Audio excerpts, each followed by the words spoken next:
Let's start. Where is everybody? You're everybody. We're here. We are everybody. Motion Carol coming in 5 minutes ago. Okay, I'm not worried. So let's roll. We got to end today at 11:15. So you'll have to stop me. I have to leave 11:15. Okay. So good morning, everybody. This is a class on Chanukah. So that is teaching on Chanukah and the meaning of Chanukah, the story of Chanukah, and what it means to each and every one of us. This celebration. So understood, we celebrate it not only because they, as the joke says, they try to kill us. Right? We all know that one. We survived.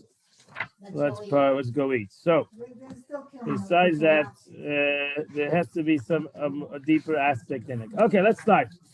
If you have the book, it's on page 134. You have the prayer that we say for every day. We add, this is the whole Chanukah prayer, which is the Rebbe's question, that why does the whole Chanukah, it's all that Chanukah has is just a prayer. We know that in the history of the story of Chanukah and Purim, these are two rabbinical celebrations, right? Two rabbinical holidays.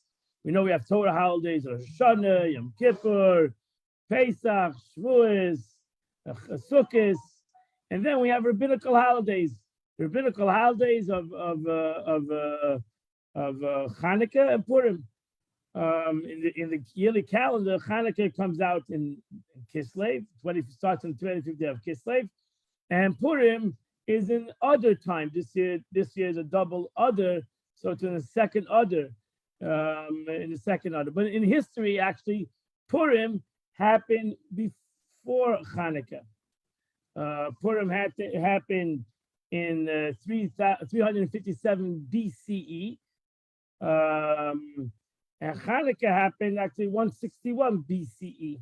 So in history, Chanukah actually happened later than Purim. Purim happened when the Jews, both in the time right before the Second Temple, right? The Purim happened a couple of years before, after 70 years of destruction of the First Temple, and that's why right after Purim, the king of Persia, Darius, gave permission for the Jews to build the Beis Hamikdash, the Second Temple. And that's why there is a gate that's called the Persian Gate, Purim Gate, because in honor of the king of Persia.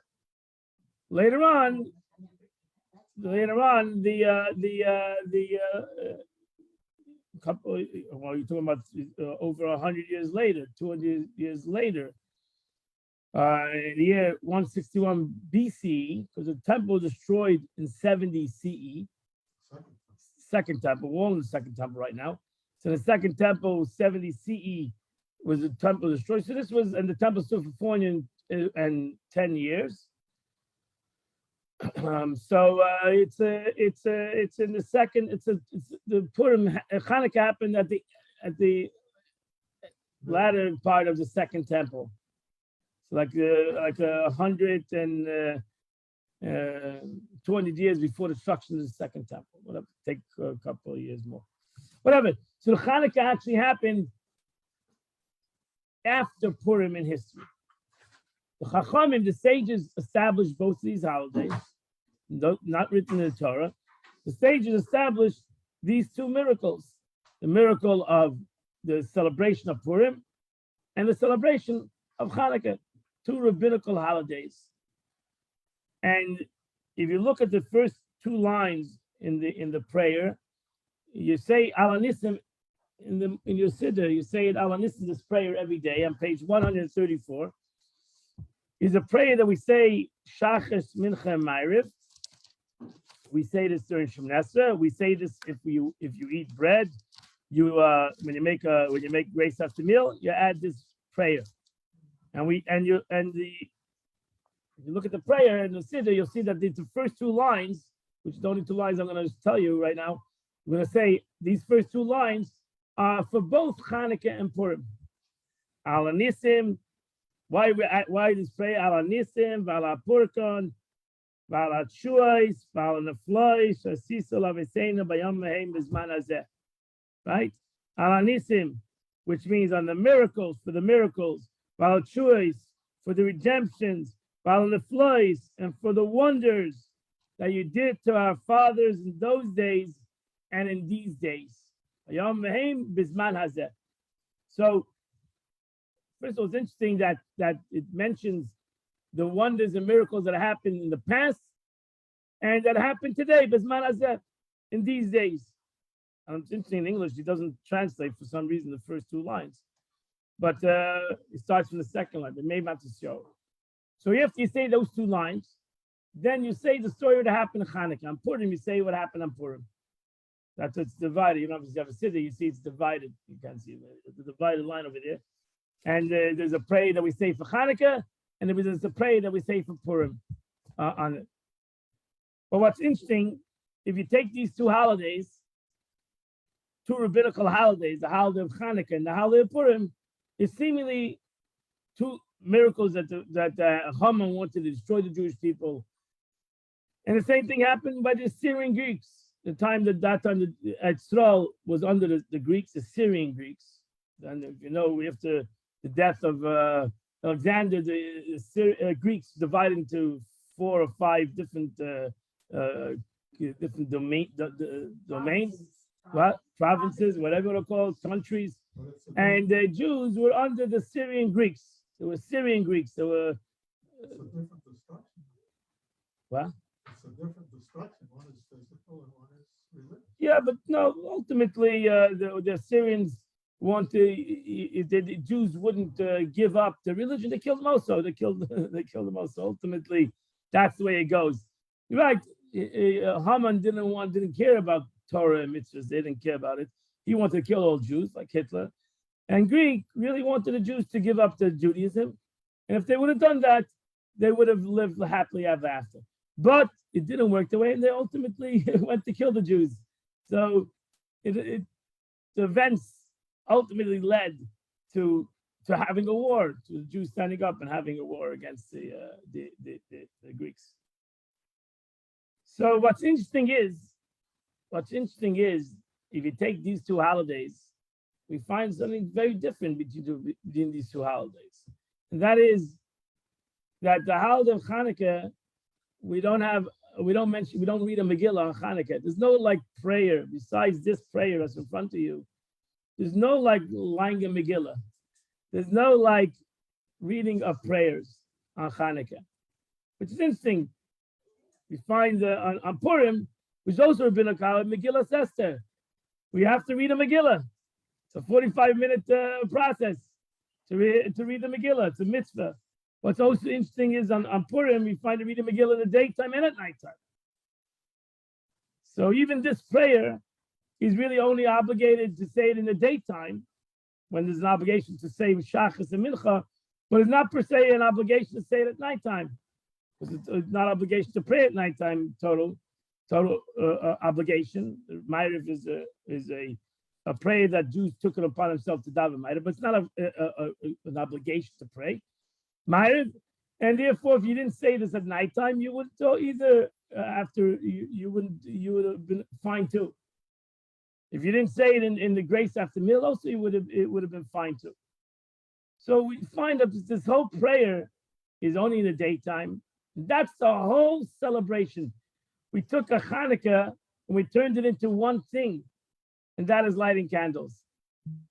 The whole Chanukah turned into lighting the menorah, and nothing else. The whole miracle, the whole celebration is based on the concept of lighting a menorah. What happened? Why didn't the sages make a Megillas Chanukah?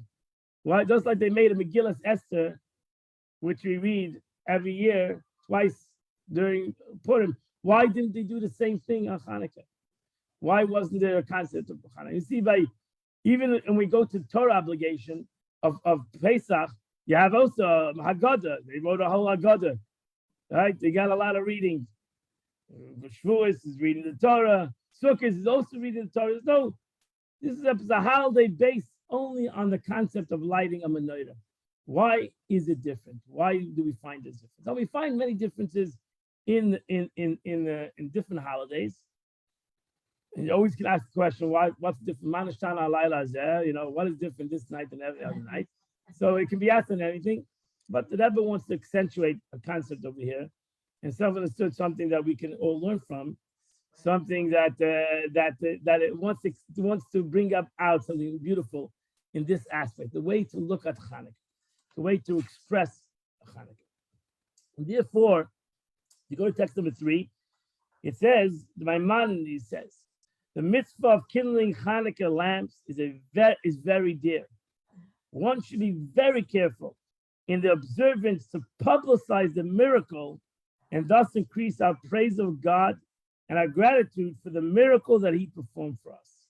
So he says, in essence, Maimonides writes that the whole aspect of how we express our gratitude to God in this miracle, in this story, is by lighting the lights of the menorah. So what is so powerful in lighting the lights of the menorah? Why is it that and for that reason, the whole holiday is based on this concept, on an act, which usually, again, in Torah, is not always based on an act. We always praise and we always daven, like you take Yom Kippur, a lot of davening, Rosh Hashanah, a lot of davening. We base it on tefillah, on the aspect of prayer. So why is the whole Hanukkah not based on the aspect of prayer? So let us understand what is the story, what is the real story of the miracle of Hanukkah. So let's take the 3 words in text number 4. V'omer, after kindling the light of the candle, we say, one proclaims, the Gemara says, we kindle these lamps to commemorate the saving acts, the miracles, and the wonders. So there are 3 things that are mentioned over here. Ala nisim, ala flois. It's actually a little different in the prayer. Flips it over a little bit. Over here, he says, the Gemara, it says, ala yeshuas, on the saving acts, ala nisim, on the miracles, va'al on the flois, and on the wonders. So why does the Gemara have 3 different things? On the saving acts, on the miracles, and what is the difference between these 3 things? So it's simple. Simple. Saving acts. What are saving acts? What is the meaning of saving acts? They saved the Jews. Save the Jews. Okay, what would it be if you want to divide occurrences in life, right? We want to divide something in life that happens in our life, right? So we have a concept where it's very natural. Something happens. We were saved, right? A situation happens and you came out of it, right? You were saved. So you were driving, you almost fell asleep, and you woke up. Okay, right? Do you consider that a miracle or something? You go make a kiddush? Yeah. You don't. It's a saving act. It happens every day to us. Situations happen in the natural form of the world. Situation, and you can see, wow, Baruch Hashem, it worked out. That's like a saving act, right? You don't see per se the miraculous hand of God in the story. You say, wow, thank God. You can say, we say, thank God. I woke up. Thank God. I suddenly stopped. Situations happen in our life that suddenly just came. I was there alone and I needed, and boom, the guy came. He suddenly walked in. Oh wow, such a nice thing happened in a natural formal world that the guy walked in. So you don't say, wow, the Abish just send the guy in. No, I'm also say, thank God he walked in. Thank God. But the guy walked in, he didn't know that he was supposed to be there. I wasn't waiting for him to be there. He came. Things happen. Baruch Hashem, things happen in the natural world, that there is a saving act. That's what we're going to call this. Al Yeshua, and the God's act. God, and like you should, you say thank God, right? If the person asks you had a good day, you say thank God. So that's a beautiful expression. But usually you thank God, but really it happened a good day because I went out and I did it. So I did it, and thank God he helped me out. He worked it out that it should be a good day. But really, if I'm going to stay home, it wouldn't happen. Then there's only sech is a miracle. A miracle is something that is something above nature. It's not a natural situation, right? So if you want to give another example, let's say example of war. You have two nations out, you have two armies are fighting against each other. They're both equal, but due to circumstances, one wins over the other. Okay, thank God. Circumstances worked out. You have two armies. One is little, very few, and one is a lot. And the smaller group wins. That's a miracle. Yeah. That's a miracle, right? It's impossible that 10 guys are going to beat 100,000 guys. It doesn't make any sense. Right. So King David, the child against Goliath, doesn't make any sense. That you can't say, oh, you cannot put any. That's a miracle. That's something that's a miracle. Something that you cannot rationalize this occurrence. Then the last thing is the wondrous events. What means wondrous events? On the floors, wondrous events. So that's like, for example, go down like you guys have two armies. Let's say even one is stronger than the other. But what happens is suddenly the stronger army, the general dies. Happened. Guy died, was killed. That puts the army, the bigger army, in disarray, right? The general is killed, and it gives the capability for the smaller army to win the situation. That's a wondrous situation, right? It could happen. It could happen. Give another example. So that's again, if something happens, but it's a wondrous situation. I'm trying to figure another example.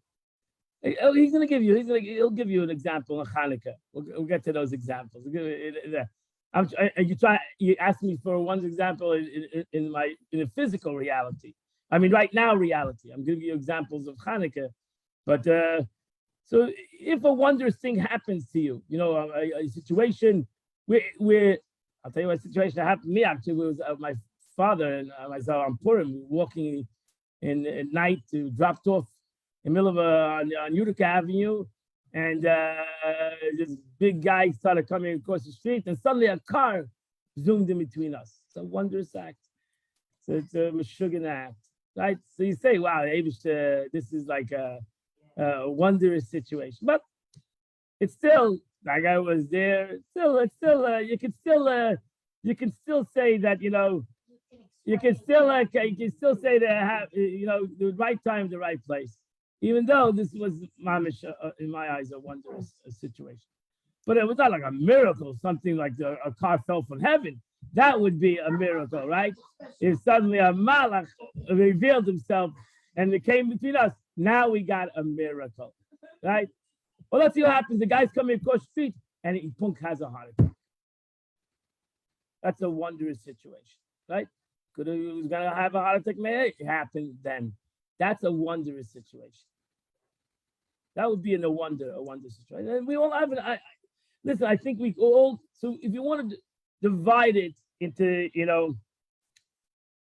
because you can have, okay, a malach coming down is really level D. It's not a miracle. That is a wonder of wonders, That is something that is totally out of natural. So a miracle, actually, a nest would be in the nature, would be even in nature, but it's more miraculous. Like the guy had a heart attack, but a malach came down, that would be even level D, that it's above nature, totally above nature. So if you want to look at things, you can look at things, Chassidus says you can look at things in 3 ways, in 4 ways really, if you want to give it 4 ways. Number one, something that happens only within nature. You almost don't see God in the situation. Depends if you're ready or But a Yid always says, it's Baruch Hashem, right? That's the beauty of Judaism, that we always say Baruch Hashem. Or you have something that's wondrous, that is something that is, you say, wow, this is even a wonder in the in natural world, so the wonder situation. Or you say it's a miracle, it's more than a wonder. This we see the hand of God in nature. Right? You see the hand of God in the natural world. And then you see this is not the natural world, this is supernatural. That's a wonder of wonders. Right? Okay. So the Jewish people going out of Egypt was a wonder of wonders, right? Because nobody could go out of Egypt. It was impossible to get out of Egypt. And that's what we say on the holiday of Pesach. We say, not through an angel, not through a messenger, because no angel could have accomplished this. No messenger could have accomplished this feat. Only God. And that's why you had to have wonders, 10 miracles, 10 plagues. So God brought about 10 plagues to ultimately bring about a wonder of wonders, Yetzias Mitzrayim. That nothing else, nobody else could have. The coming down by Yed of Shavuos, the God coming down on the mountain and revealing himself to the Jewish people is above beyond nature. That the Jewish people lived, that's with Sukkot, that the Jewish people lived for 40 years in the desert without any capability of surviving in a desert, and they survived for 40 years. That you cannot say is a natural phenomenon. It's impossible, such a situation. That's why they had to have bread from heaven and water from a rock. Nobody can have water from a rock, okay? You cannot know, right? It's impossible. I don't care how great of a fundraiser you are, you can't get water from a rock. That's the expression, right? All right, even if I have a great fundraiser, but to get water from a rock is almost impossible. It's like pulling teeth, so that's another expression, right? It's impossible. So there you have a wonder of wonders. You see, water, rock giving out water is God. You cannot cut it any way, any other way. You cannot cut it any other way.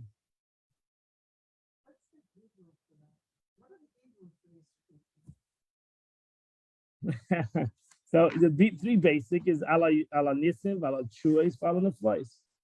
Ala nisim is miracles, ala chuis is the wonders, ala neflois, ala chuis is the salvations within nature, and ala neflois is the wonders. Not just right, yeah, the flois. So there's a higher level of the flois. So it's even more than the flois is wonders actually in this concept. Nisim is higher than the flois. The wonders is within nature. The nisim is higher than the flois. But here the fourth one is over here is a wondrous miracle. So you have a miracle and a wondrous miracle. So you have, in essence, you have acts of saving, open miracles, wondrous events. So where you go the other way would be acts of savings, wondrous events, open miracles, and then you have wondrous miracles. But when we see these terms in other places like Pesach, you can just apply the same. Yeah, maybe. Yeah. You can apply the same thing. Yeah, 100%. Right? You have in Pesach, you have also all these things, all these concepts. So like Purim was a natural event. The Torah is not mentioned in the Megillah. It was totally a natural event. It was a wondrous. You can look at it as a total natural event, and say thank God. You can look at it as a wondrous event, like wow, unbelievable that he fell in love with a Jewish girl. That's he wants to kill all the Jews, and he falls in love with a Jewish girl. Now that is a wondrous event. Or you could say, wow, this is a miracle. You could say, wow, this is not just a wondrous event. This is actually a miraculous event. Or you can say, no, this is not only a wondrous event, this is a wondrous miracle. This is more than a Stama miracle. This is an unbelievable miracle. If you take the whole picture and you say Haman and Machashverosh and this whole situation, it doesn't make sense. Even though God is not mentioned, it doesn't make sense. It doesn't rationally the story. It doesn't make sense in a natural phenomenon. It would never happen in a natural sphere of things. It has to be something that's a wondrous miracle. Does this depend on who you are? Depends the way you look at things. Like, like I see I see you getting to what the Rebbe wants to bring out already. So you're coming to the end of my class. So, it all depends. With the way I'll tell you what page. Not the page. 137, 138. Only 138. So this depends the way you look at things. It all depends the way you look at things. How are you going to look at something?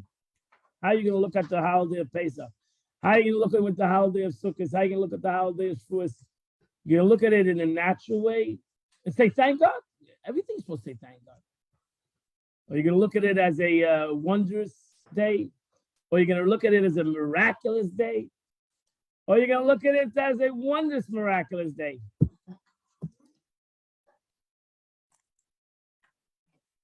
Let's go to the holiday of Chanukah. Okay. So I'm going to read this off quickly, okay? Right, in text number 5, page 138. The king of the officers arrived in the city of Modi'in to compel the people to turn against God. This is the story, the basic story of Chanukah, how it started. God's Torah and offer sacrifice to the idols. Many Jews assembled, and Matisyahu and his son rid themselves. The king's officer said to Matisyahu, "You are revered, respectively, you're a Kohen. You have many children and a large family. Therefore, be the first to approach the altar and fulfill God's decree." King's decree, I'm sorry. And it's done throughout the kingdom and amongst the population of Judea and Jerusalem. This will curry favor with the king, and you will be rewarded with gold, silver, precious gifts. Matisyahu raises his powerful voice and replied, "Although the nations and the kings in Maine obey the king and betray the stature of their heritage, my sons will and I will nevertheless not verge even a iota from our ancestors' steps. We will never forsake God's law and annul his covenant with us. Heaven forbid. We will therefore never obey the king's demand that we betray his statute." When he concluded, a Jewish man stepped up to the altar in Modi'in to offer a sacrifice before all, as the king had decreed. Matisyahu saw this with another Jew, and he was inflamed with passion and zeal. He attacked the man in fury and slayed him at the foot of the altar. He also slayed the king's officers and destroyed the altar. Thus, he dealt zealously to protect God's law, as Pinchas had done in Zimri, the son of Saul. But the problem was, he had to run for his life. He rushed into the city and called out loudly, "Those who tremble before God's law and maintain the covenant, follow me." That's a famous Maccabee, me Lashem Elai. He and his sons fled into the mountains because some understood the Syrians were bigger, the Greeks were bigger, the son of bigger. He and his sons fled in the desert and left their possessions, had to run away. No choice. Those whom God Torah did follow them and fled into the desert. That's it. That started off. What happened was they constantly there was a constant battle. There was started off with skirmishes between the Greeks and the Jews. It was a wondrous situation. They were winning. It didn't make any sense, right? They were winning. They were beating them up, right? They were destroyed. They were getting the Greeks. So even though the Jews were a small group of guys, they were making they were doing guerrilla warfare, and they were attacking the Greeks, and slowly but surely they were killing many Greeks. Yeah. What? Yeah. Is there a lady in this story? Yeah, Yehudit. Yeah. Right. I wonder if George. Yeah. 1 second. Is he? Hello. Somebody's talking. Yeah. Yeah, I just heard about it. Yeah. Before. Is there such a? Yeah, there's a story though. Yehudit. See, those times the Greeks had a rule. This is how the whole thing started. The Greeks had a rule that they had like crazy rules. One of the rules was that every Jewish woman to get married had to sleep with the general first. That was the rule. Good to be king. So that was the rule, and many of the girls went on suicide. They killed themselves, and many of them didn't. And Yehudit, she gave the Greek general some wine and milk, and then he killed her, and she cut his head off. which brought about that the Greeks the soldiers started to fear the Jews, which brought about it was all a fear tactic. Matisyahu, the way Matisyahu needed to build up the Jewish strength was to show that the Greeks are vulnerable. So why isn't she considered? She is. She's considered 100%. You did 100%. Sure, 100%. I wonder if George Washington read about Chanukah because that's the fact that Satan for the American. Correct. Let me talk to them. So what happened was the Greeks ran away. The Greeks ran away from Israel for a time. Not the total Greeks. It's still, but the heads ran away to Israel. Ran away to back to Greece to Syria, and then this Antiochus decided to send a stronger group. That's it. He decided to send a stronger group. You have text number 6a. Burgers, the wicked, boarded the ship, fled to the king. Oh, he sent Bagaris. He sent another group, and they defeated them also. They defeated them too. And they fled to the king Antiochus, and with him and those who escaped the battle, Bagaris said to Antiochus, though the king commanded Jews to cease observing the Shabbos, the new moon, and the festivals of circumcision, they defraud you and rebel against you. However, the combined armies of all the nations of the world could not conquer the 5 sons of God. These guys are like unconquerable. We cannot get them. They are mightier than lions, swifter than eagles, and fiercer than bears. Your Majesty, I advise you not to send a small army, or you will be ashamed before all kings. Rather, draft every officer from your kingdom without exception, along with their armored elephants. You got to send a whole. You can't send 30. You got to throw the whole country sink there, right? So you're sending 30,000, 40,000. You're not getting anything. You need to send everybody. This is the war. You think you're fighting over a little group in Israel? You're fighting against a major power. This suggestion favored Antiochus, who raised a powerful army for all the provinces of his kingdom. The governors of each province appeared with their footmen. He went in with elephants. That's it. The guy went and it's brought down the burghers had 40,000. He came now with a couple 100,000 guys. Now we're talking serious, right? We've gone from wondrous situation. Now we're serious. This is getting rough because you have a Matzio, this group of guys. Now it's serious. And text number B2, 6B. Well, we're not holding this. After this, Matisyahu's 5 sons went forth and fought. Text number 6B. That's what your question. I didn't read it yet. Fought the many armies and killed many of them. Right? They went out to war in Gidon. They went out to war. This was a real serious. Now it was not Now it was not a guerrilla warfare.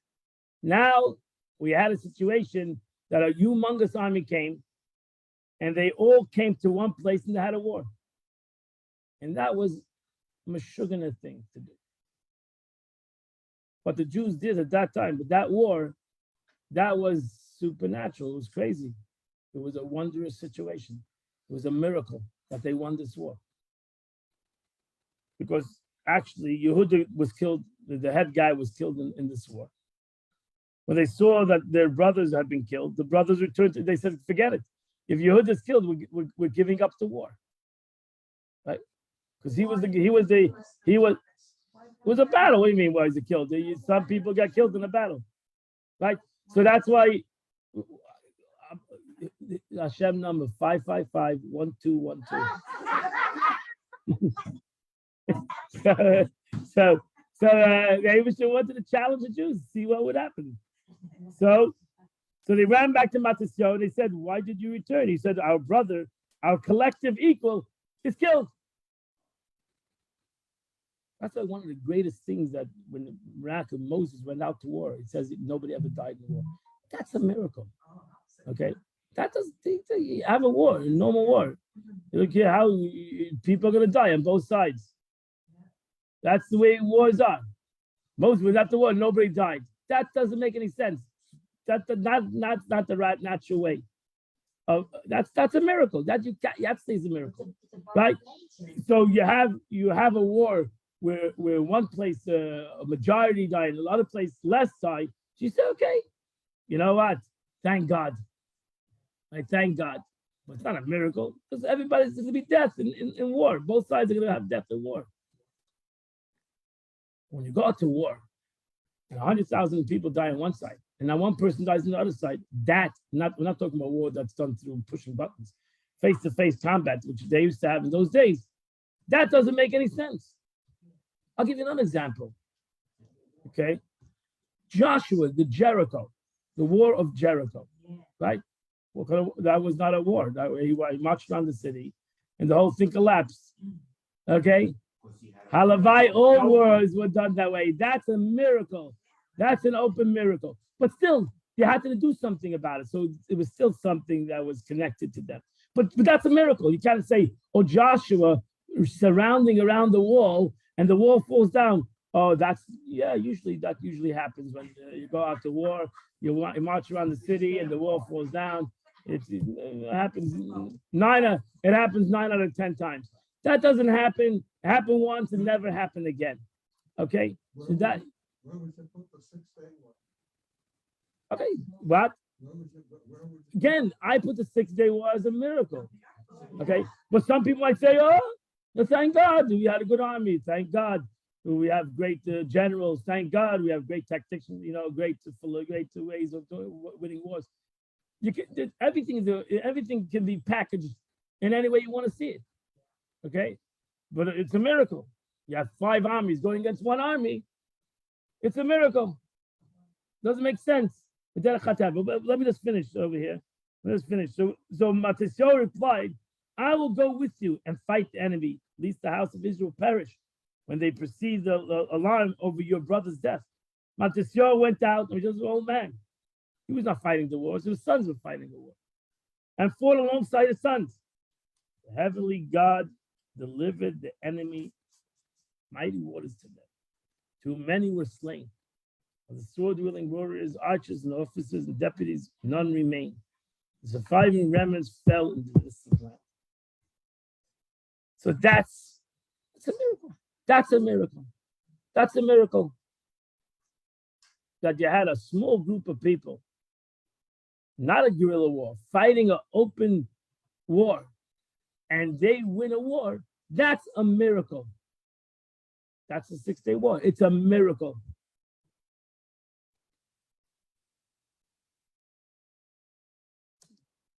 Yeah.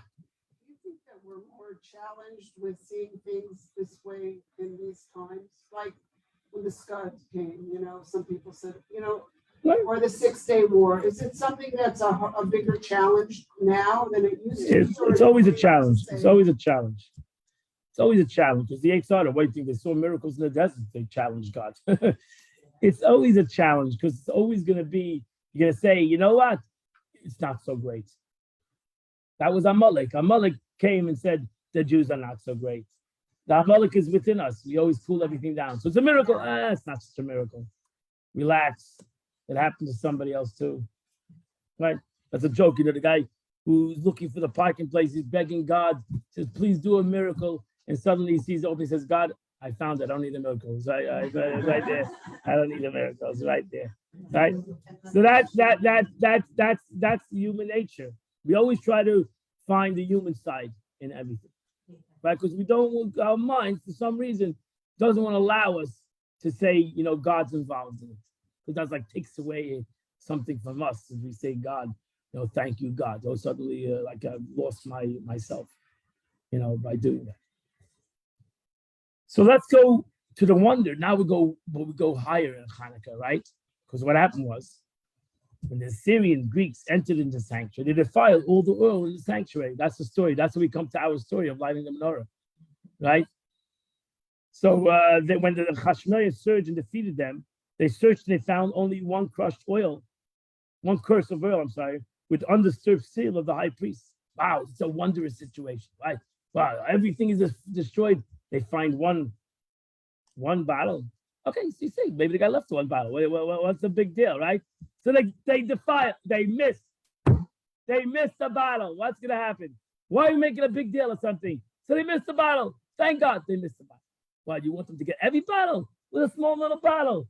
So they crushed all the other bottles. they forgot to. That's not unusual. It could happen, right? It could happen. Could it happen? Could happen. The Rebbe says in text number 8, right? The Rebbe says if one insists, one can argue that the Greek's missing of a single curse of oil was a natural occurrence. The guy missed the bottle, right? Maybe they punished the guy who missed the bottle, especially according to the opinion that the sealed cruse was buried in the ground. So maybe they didn't know where it was, right? Which was a real phenomena. Why would you put the thing in the ground? Moreover, there's a dedicated chamber of oil storage. The enemy had no reason to search underground. Nevertheless, it is wondrous that the enemy found and they found all the curse. They found all the bottles, and this bottle was left. Oh, well, wondrous situation. But that's not really the wondrous situation. Because the bottle only had one day to burn. Now we come to a miracle. Right? Now we come to a miracle. Right? Because a bottle that can last one day and it burns 6 days. Now it's not just a miracle, it's a wondrous miracle, right? Because that doesn't make any sense naturally. You cannot book this in any natural phenomenon. That one bottle of oil that should last one day lasts 8 days. That is supernatural. So there was one enough oil to light menorah for one day. A miracle occurred and lit for menorah for 8 days. The next is that's why the next year the sages institute these days a holiday, signing of Hallel, and special thanksgiving, prayer, and blessing. So now they didn't establish the holiday on the victory of the war. They didn't establish the holiday on the finding of the flask. They didn't do that, even though that was also a miracle. But we can take all these miracles that happen, and we can sit down with great generals and figure out how it was not such a miraculous. It was a natural event. Thank God everything worked out. Everything that was supposed to work out worked out. But how do you sit down and take a small thing of oil that lasts for 8 days? You cannot rationalize this occurrence. No, but it was small. That's a fact. It was a small. It was a thing of oil that only would last one day. That's a fact. No, that was a fact. They found this one bottle of oil that would last 1 day. That's it. You cannot say that. Oh, maybe it was a bigger. But no, then that's not the story. The story is they found one bottle of oil that lasts 1 day, and that oil lasted 8 days. That is something you cannot rationalize in any kind of way. That you have to say is a hand of God that made this oil last for 8 days. Even though finding the bottle of oil is a miracle, really, winning the war is a miracle, winning all these skirmishes are a miracle, but all the other ones I mentioned, I can rationalize it. I can find a rationalization to it. But the last one, I cannot find it.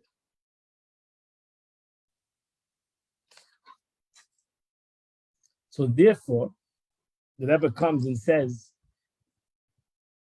that's why we come back and we say, what do we say in the prayer that said, L'hoides v'lahala l'shimcha agadol, to offer gratitude and praise to your great name, al nisecha, for your miracles, al nifleisecha, for your wonders, val yeshuasecha, for your acts of saving. So we flip it, right? In the Siddur, we flip it. We say the miracles first, the wonders second, and the saving acts last. It should have been the other way. It should have been the saving acts first, then the wonders, and then the miracles. You want to go from bottom up. That's the way it should have been said. But we flip it. We start with the miracles, the wonders, and then the saving acts. Why we flip it? So the Rebbe says, text number 11, very good question. And it says, first we order gratitude to praise for the miracles that everyone recognizes as divine. We then reflect on the underpinning reality of some of the other remarkable events until we recognize that they are also divine, they're also miracles. Though one can argue erroneously that they are natural occurrences, we nevertheless learn to thank God for them also. Finally, we arrive at and recognize that God must be thanked and praised even for the acts of saving, which are not miraculous and not even wondrous, but seem like ordinary natural occurrences. This is all because salvation in God's hands, even the simple, what I Baruch Hashem, drove my car and nobody crashed into me is also a miracle, especially in Florida. It's a miracle. You think it's a miracle. Baruch Hashem. Baruch Hashem. Turning I'll tell you right now, turning this street over here, this light over here, down Kimberly, telling you, trust me, that you make a left and nobody's flying, doesn't stop at a red sign, you got to thank him. A couple of times. The guy's like misses me like by 2 inches, just flying right through the red light. You got to be very careful. You got to, so you when you make a left over there, especially when the light dust turns, you get green, and by them they turn red.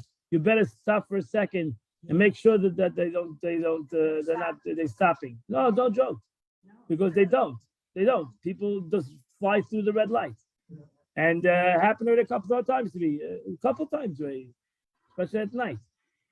Making a left, and the guy is coming straight barrel down. He's not stopping, and so it's a miracle that I made the left, and Baruch Hashem, I wasn't hit. But you could say I pushed on the gas. But I could say that, right? This is because all salvation is in God's hand. Events of nature are also miraculous because they're orchestrated by God. Therefore, even such events must elicit thanks to God. So that's the beauty of Chanukah, in essence. That's the beauty of this miracle, that we see that the hands of God in miraculous things, in great miraculous things. We see the hands of God in wondrous things in the world, and even in simple occurrences that happen every day. That's a beautiful. So we came to a beautiful answer, beautiful story. But we didn't really come to the answer. The question that is that why don't we mention any prayers in this holiday? Why is it only the menorah? So you could have both.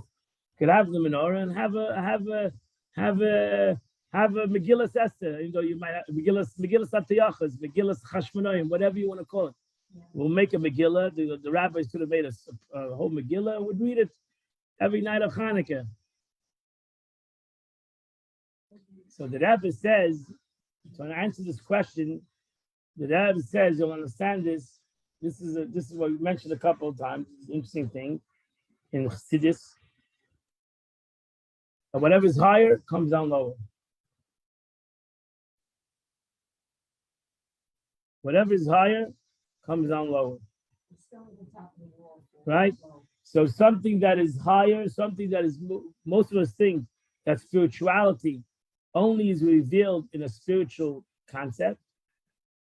In Chassidus, spirituality is dafka revealed in a physical. It's specifically revealed in a physical. Why? Because the physical that's so far away from the spiritual is the only vessel for the spiritual.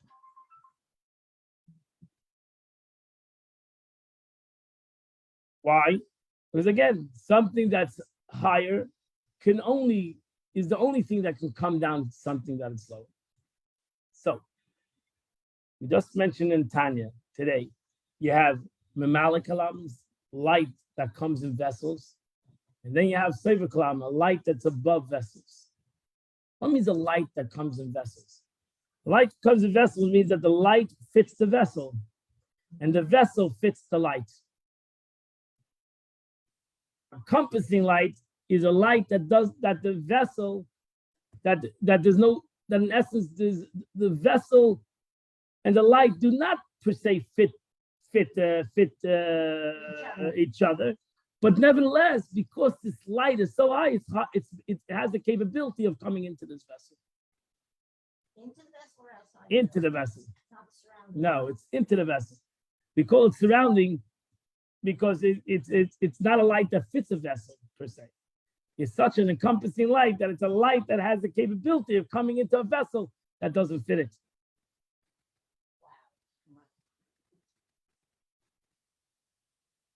It's a very deep concept of Chassidut in Chassidus. So do you have? I don't really understand. Don't feel bad. Could you That's like okay. explain it in a different way? So only the Eibishter can create. Only God. He just doesn't understand it. Only God can create physicality. Physicality cannot come from spirituality. Only God, who is higher than spiritual and physical, can create a physical entity. Spirituality can come lower and lower and lower. But spirituality cannot create physicality. So there can be, why? Because there's no connection between the spiritual and the physical. The only God who's above anything spiritual and physical can come into a physical, create a physical thing. Only God can create physicality. So where can you find really God is in the physical. That's the whole point of Chassidus, because that's only God can create the physical. What does that mean though? Like, I know it's Yesh Ma'ayin. So that's what it means. So you can explain what it means. He's explaining to me. That's it. Wait. This Yashmi, that's why it's Yashmi Ayin. Physical is Yashmi Ayin. Spiritual is Yashmi Yesh. That Atzilus, the world of emanation, comes into the world of Bria, is Yashmi Yesh. Something for something. That's something for something. Everything in the world is something for something. But that there is a world, physical tree, one tree comes from another tree. But that there's a tree in the world, that is for the Eibishter. Nobody could come. No, the tree could not be from the. Yesh Ma'ayin now. Is that what you're saying? Yesh is only me'ayin. That's the point. That I don't know. Yes, something that's a physical is only from ayin. Something that's above. You mean originally? Yeah, Yeah. we're talking about original. Ultimately, everything we all come from the original. Okay, I didn't understand that you were talking. Ultimately, everything comes. All physical comes from the original. We always talk about the original, but we are the original. What? We are original. What's that mean? We come from Adam. We're like Adam. That's what we call Atam Kriyim Adam. You are called man. We are original. Right? Every person is original. But isn't everything? Yeah, ultimately everything is the original. Every tree came from another tree. So every tree is connected to that one tree. We're all connected to Adam and Chava because we all are here because of them. So we're all original, we're all them. We're from them, then we're them. Because we wouldn't be here without them, so we're them. An aspect of that. So to say whatever you want, aspect of it. We're not them, they're them. I have another expression. An expression in the Gemara. When you hold a part of it, you hold the whole thing. When you hold a part of it, you hold the whole thing. If I'm holding the end of the spoon, I'm holding the spoon. Yeah. Oh, but only the end of the spoon. No, I'm holding the spoon. No, but you're only holding the end of the spoon. No, you're holding the spoon. Oh, but only the end. No, you're holding the spoon. Right? Because when you hold it, you're holding it. You're a human being, you're Adam Addition. Okay? Because you're part of him. Right? You would not be here without him. So you're not part of it. You're part of your parents. You're part of your grandparents. You're part of Avram Avinu, right? You call Avram Avinu our father. Why? Sarah is our mother. Well, 3,000 years ago, the British struggle. But if they weren't here, you wouldn't be here. So you are them. And they are you. Sounds like a song. That sounds like song. About that. The Taylor wrote it. I know it's a song. It's the Taylor wrote it. But that's the beauty. The beauty is, you have the expression, not chalaisan, b'seifan. The beginning is always wedged in the end. Is always what? Wedged in the end. Right. That means if you want to talk in a spiritual sense, the purpose of creation is in creation. That's why The purpose of creation, God's purpose of creation is in creation, is wedged in the end. So that's where it all is. So not that you shouldn't think the upper worlds are important, more important than here. No, actually, this is more. Everything was created for here. Not this here was created for there. Everything there was created for here. And that's where it is all wedged into. This is where it is. This is where the whole purpose of all the spiritual worlds and the whole purpose of God's purpose in the whole creation is right here. You don't have to go further to see the purpose of God's creation in some place in the Hubble telescope. It's right over here. It's right in front of you. Right in front of you. It feels like this is little like who's on first. It's something like that. I'm totally getting this. Are you saying that? I don't know. I'm not clear. So let's hear the Rebbe says it. That which is the highest perch descends to the lowest. Therefore, the Rebbe says, the nisim, miracles that are thinly veiled by nature, such as finding an untouched cruse of oil, emanates from the highest spiritual planes than the miracles such as logic-defying victories of battle. The real miracle is in the most common situation. That you can say, oh, what happened? They forgot the cruse of oil. Oh, the guy just missed me. Oh, he just walked in. Oh, I just saw this guy. Wow. In the most common situation, that is where the real miracle lies. That is where it really is all about. If you're waiting for supernatural miracles, then you're not waiting for the right miracle. The real miracle is in the nature, in the natural things that you say, wow, amazing. Isn't that unbelievable? Isn't that phenomenal? Such as and acts of God that are completely disguised as natural occurrences, such as the victory of Modin, emanates from even a higher source. So those little victories, would you say, okay, what's the big deal? They're doing tactical, what they do today, guerrilla tactics. No, those are the real stuff. That's what miracles are really made of. To explain, revealed miracles flow from divine energies that are restricted by requirements of revelation. See, that's the important thing. Revealed miracles need to have a vessel to go into. That's what they mean, they're revealed.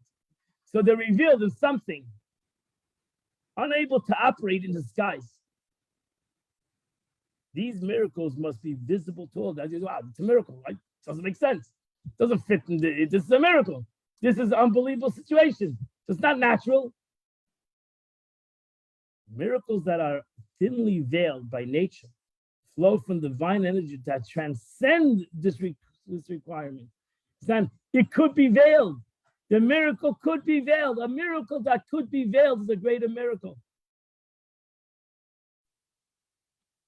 Therefore, assume a natural guise.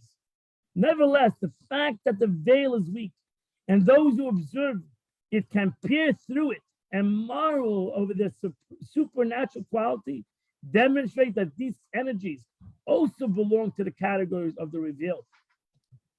Acts of a saving that are completely disguised as a natural occurrence and thus present a lowly flow of God himself, who is not constrained by any requirements. Therefore, these supernatural events that come from God himself can fully masquerade as a natural occurrence. And that's the beauty. That's really the beauty of Purim too. That you can see a situation that is so really Chanukah in essence over here in this aspect is greater than Purim, because Purim is even the story is crazy. So even it's a natural story, but that he fell in love with this Jewish girl out of the thousands of girls that he could have married, and etc. But he fell in love, and this whole situation is a miracle. But the Jewish people had a couple of skirmishes with the Goyim, and they won. The simple events is a miracle. Of course. Why? Why would you say it's a miracle? But if a Jew sees that the simple events really comes from God himself, that's a miracle. That is really where the revelation of God is in your common day-to-day events. Everything's in there. So now, that's why in the prayer that we celebrate today, we say "Lahoidus al nisecha val Yeshua secha." We praise you in miracles and in wonders, but in acts of saving, in simple acts of saving. That's what Chanukah wants to reveal. That's what the Menorah wants to reveal. And that's why we don't say anything. We don't do any prayers. There's no Megillah. There's one little small prayer that we say. There's no big ganze Torah. It's all about a simple act, lighting a Menorah. It's not even in there. It's not even in there. It's not even in there. So that's why it says that Rebbe writes notes that the Chanukah candle takes number 13. The Chanukah candles are kindled after sunset, right? The purpose is simply to light up the darkness, right? We light the menorah after sunset, and it's to burn in the middle to the night, presenting the teaching of God's light in darkness. That's why the menorah is not like the menorah in Beis Hamikdash. It was lit midday. But the menorah of the Chanukah is lit right before midnight when it's ready the sunset. And it goes into the night. And it's done, you're supposed to put it on the outside. To dispel the To darkness. not only dispel the dark, no, but to reveal that the great light is in darkness. Great light of God is in the most darkest places. Godliness, true light of Chanukah is found in the most darkest places. For something that is higher falls further lower. So Chanukah comes from a place, the lighting of the menorah comes from a place where godliness is above nature. And a Jew should be able to see that the light of the menorah, the godly light, is not only in a miracle, not only in a wonder, but in a very dark place, the darkness of night. But it means I'm not talking about the physical darkness night, the spiritual darkness night, in a place where you don't see any wonders, in a place you don't see any miracles, in a place you don't see any. He say this is actually the light of God. And this darkness is a miracle of the Eibishter, not to thank God. Lahoidais, I'm gonna praise you, lahalel. I'm gonna sing your praises in the darkness of night, in a place of darkness, in the most physical arena. Now you've accomplished what Chanukah wanted you, what the sages wanted you to celebrate Chanukah. So again, I'll repeat it. So again, the beauty of Chanukah, the beauty of the menorah of Chanukah is lahoidus lahalel, to thank God, not only on lisecha, on your miracles, not only on lifleisecha, not only on your wonders, which is easy to thank God, but al Yeshua secha, on your day, in the situations of human salvation.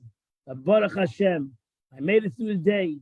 Baruch Hashem, I'm here with the struggles of the night, but because of the menorah, I see the greatness, I see the God's light in every situation that I'm going through in life.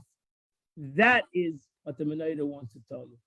That's the beauty of menorah. That's why the whole Chanukah is, even though it's like Purim, it's a victory, and like Pesach, and like Matan Torah, and any other holiday, but it's all about lighting a physical candle, the aspect of the action of lighting a physical candle. So therefore, the sages separated everything for Chanukah. And they said, let's not celebrate, let's not make it, it's not about latkes. Let's not celebrate the whole concept of the victory of the war. We'll mention it in the prayer a little bit. It's not a victory of wars. It's not about the whole story of the Greeks and the Syrians that they wanted to do. It's about the light. It's all about the light of HaKadosh Baruch Hu, the light of God that is revealed in all aspects of our lives, whether it's miracles, wonders, or even simple day-to-day living, is all about it's all about God who gives us that capability, that light, to be able to go through day-to-day life.